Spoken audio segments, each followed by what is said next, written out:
and gentlemen, let's jump into game number 1. Maru versus Sue.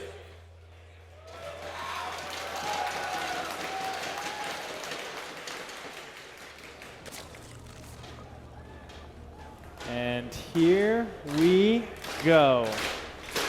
In the top middle position of Polar Knights, it is the red Zerg player, Sue!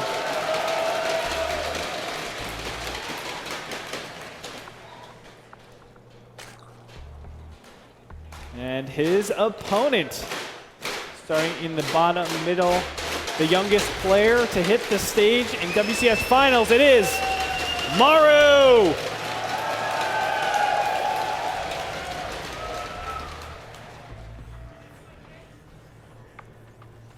And we'll find out. Polar Knight's definitely one of the maps that you have to be super aggressive if you are the Terran player. Have to take advantage that the 4th base in the back right-hand corner, in the bottom left-hand corner, for Zerg is so defensible. It's really easy to let the Zerg just get out of hand, right? Because normally, in a regular TVZ, you're fighting to deny that 4th base as best as possible. But now you have to just give it up. Say, okay, they have a 4th.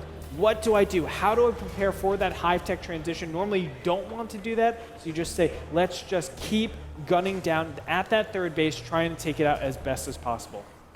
Yeah, and a lot of players like to play a bit differently on this map, actually.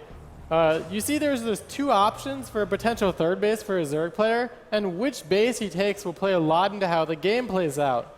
That base in the back corner will probably be the 4th base for a Zerg. Sometimes Zerg players get a bit lazy and don't kill those rocks and just take both the other bases as the 4th.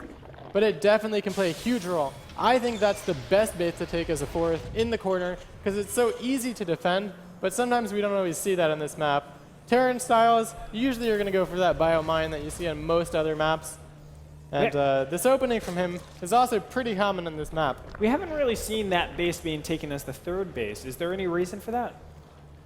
Just because you need to build a lot of Zerglings early on if you want to take that as your 3rd base to knock down this destructible rocks.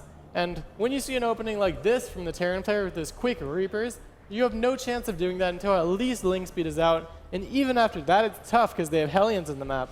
So I think that's the biggest reason you don't see that as a 3rd base.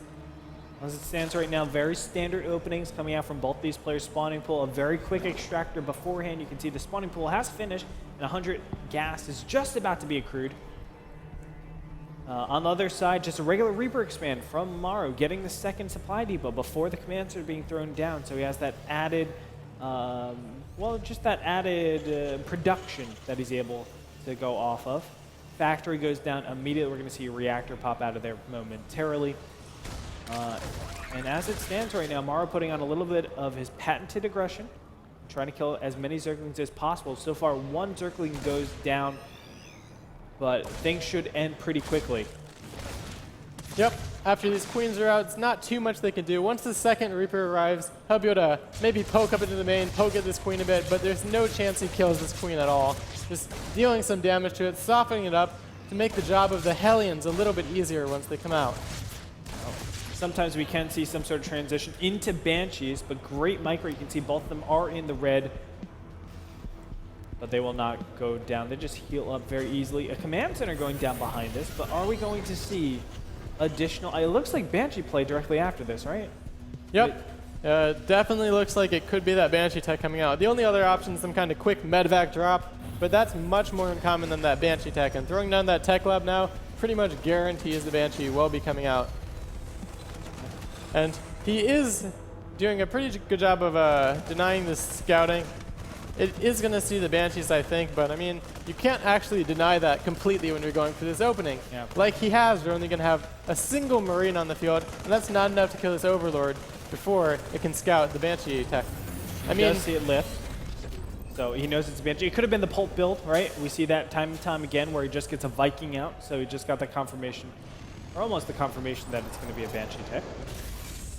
And from here, what kind of damage needs to be done? Because still we have Sue on 2 bases, going up to 4 gases. It's 6 minutes and 40 seconds. Normally we have an expansion by the 6:30 mark latest. I would say 7-minute mark latest. But normally you have a 3rd base kind of trying to be taken, but not at all is there any motion to grab that. Yep, and Maru actually is going to want to do some damage with his Banshee tech. You can tell that because he's teching for the cloak as well as bunning Banshees. Sometimes Terran players will just build a single Banshee and skip cloak, and that's kind of an economic Banshee play. But he's not going for that. He's getting the cloak, and I think we see a second Banshee. We should see a second Banshee in production if you're going for the cloak research. Wow. Nope, but he's just teching out of it. I'm very surprised that this is 2-base Spire tech.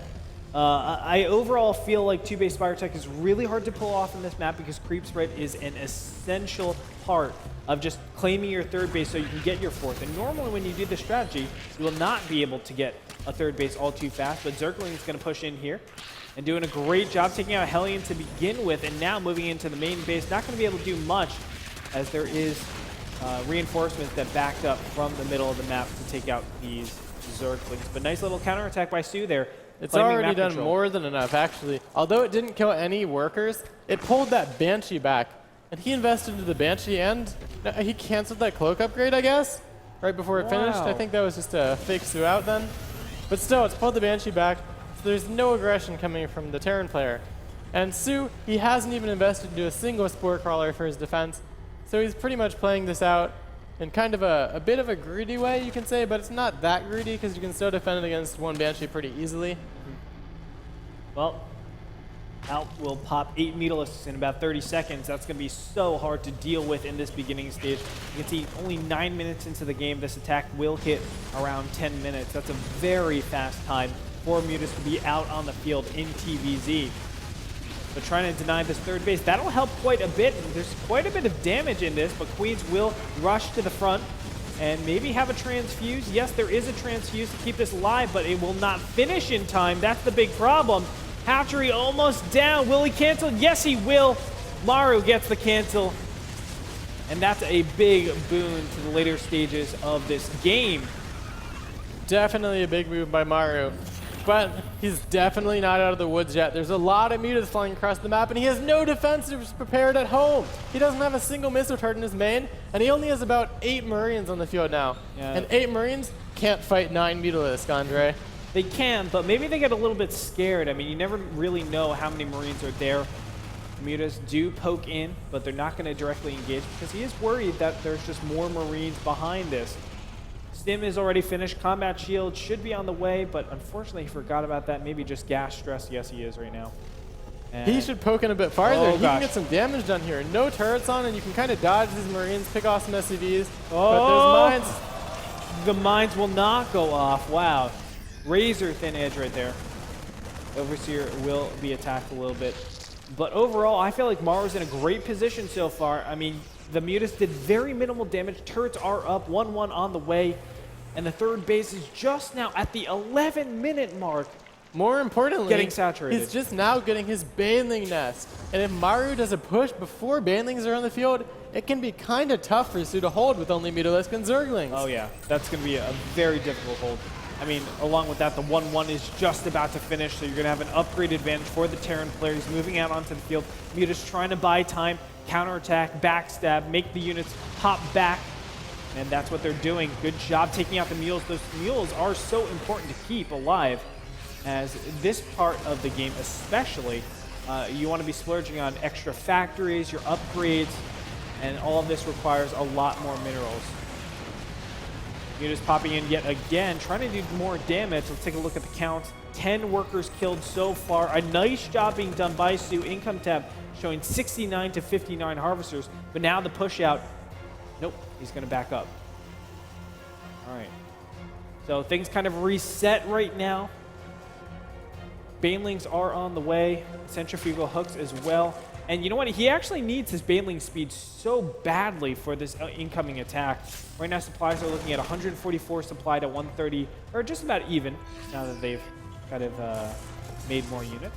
Yep, he needs this creep spread as well.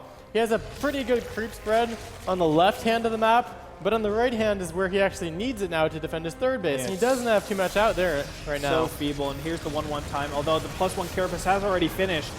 But still, I mean, it's an upgrade of quality. It still favors Terran a lot of the times. And now the push in. Banelings are waddling. They are not able to close the distance. Banelings are evaporated. Oh, there's the second round of them, but Marines are going to back up. There's reinforcements right now, and he's off creep, so he will be able to micro that efficiently. There's the scan to take out the healthy creep tumors, and he's just going to wait until he has the right army composition here, additional Widow Mines. And Maru is looking really good to assault the third base. I'm very surprised the fourth base has been started over here. The rocks have been worked on in the top right-hand corner. And centrifugal hooks will be finished in time for this next fight. But I'm afraid the damage has already been done. Creep has been receded so far already to the point where Maru can always back into this nice little choke. And he's going to be very cost-efficient with his engagement. Yep, that definitely works in Maru's favor. As well, his control has looked pretty much on point in this game so far. His Marine splits have looked pretty good, and he's just being aggressive without losing anything more than he needs to during these banelings. Great micro so far by Stu, I'm sorry.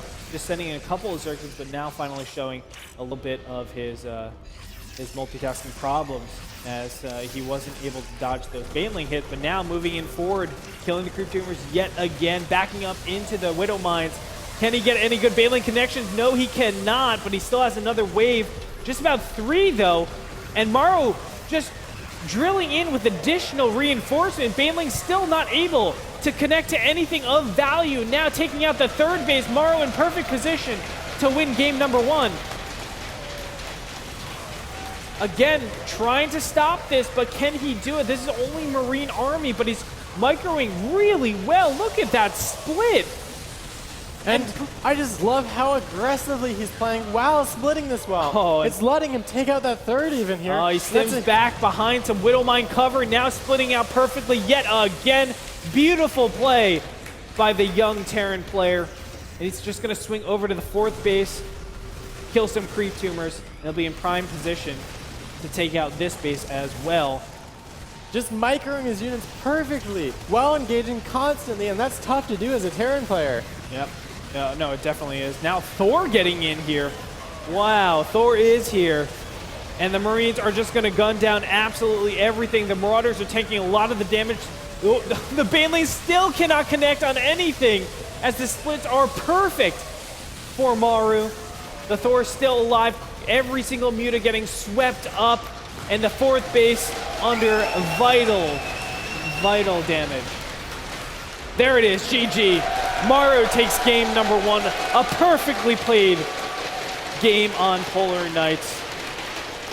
And you can see Sue is a little bit distraught there, just doesn't know what happened. Maru, he's so confident. Look at him. He's like, ain't no thing. He's like, easy. I thought everyone could do that. No, his splits were fantastic in that.